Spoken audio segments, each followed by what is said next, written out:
Angata sitane bugu. Angata yeah. Sitane bugu. Ne betra goy. Joni be. Oh. Daouda Yattara. Yattara kabe garda villa. Yeah. Abe garda villa o tiddore. Bismillah. Ukeme kabla yere nyekoro. Akale ko kabla yere nyekoro. Awo. Mi commissaire de police premier arrondissement de Kati. Mi awakado nyera la. Kulu nana kana awakado jakulu doye. Réseau mi no réseau trafic d'organes humains. Munumbe armade. Ikado armade pièce awakado ko bo. Ame jagarta pièce ye ko obibo. Arama de pièces. 26 pièces bibo. Nega so pièces bibo. Ya famia bala. Yari si fimani munu jole no reno. Pour kono. Olu pièces bibo. Awo. Yari si fimani. Awo. Ni jole danga pour kono. Awo. O pièces bibo. Kosobe. Arama de re pièces bibo. Ah shibani hine aniga do makarabana malila ni avocado nunu kade ani kase ade avocado manani nunu munu mlane nyera la avocado mi mlane avocado nunu nye mau dabali bane okara mi avocado alasan kone avocado nyera la avocado awamiye nunu yesa olu koni avocado olu nunu seraka dabali soro nunu na goyi avocado dabali du warate mi avocado koni bolo da nunu nga ne avocado jaja nunu ngume avocado uye alasan konere uyo de mine ka akantige ye wallahi ka jelimine awo Klenga jelimine woke mana do kono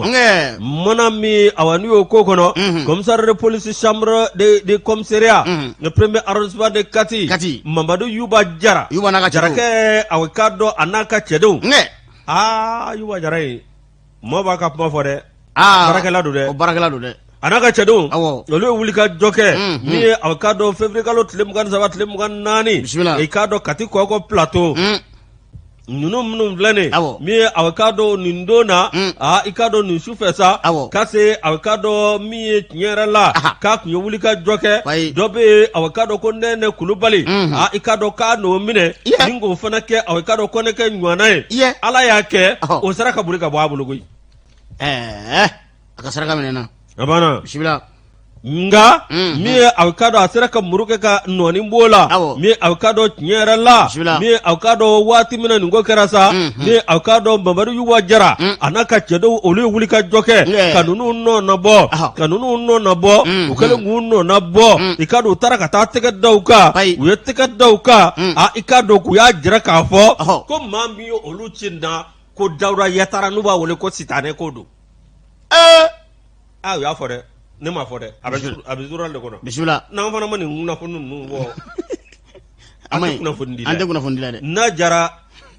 ika boltigia anika basitkia anika fendo imbela jeli fara alala nga anga bara de kuna fondi no mani wo amanya de ammi ma kuna fondi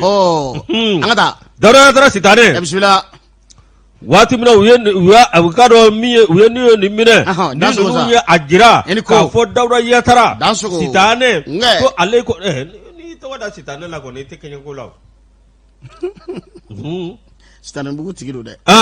Daouda Yattara sitane ay kado ko de u blani nare mi avocado nyera la nunu ngoni dendo sa bi barskalo tleshigi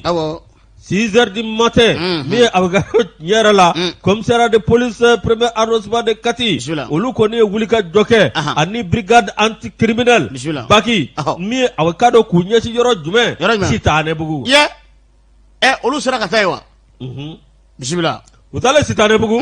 Daouda Yattara ikado nyera la ikado awaminyo utaraka yoro la kuye marama fe no ye avocado minyo o saba PA anikado karabine fla no temena kaboy mi avocado nyera la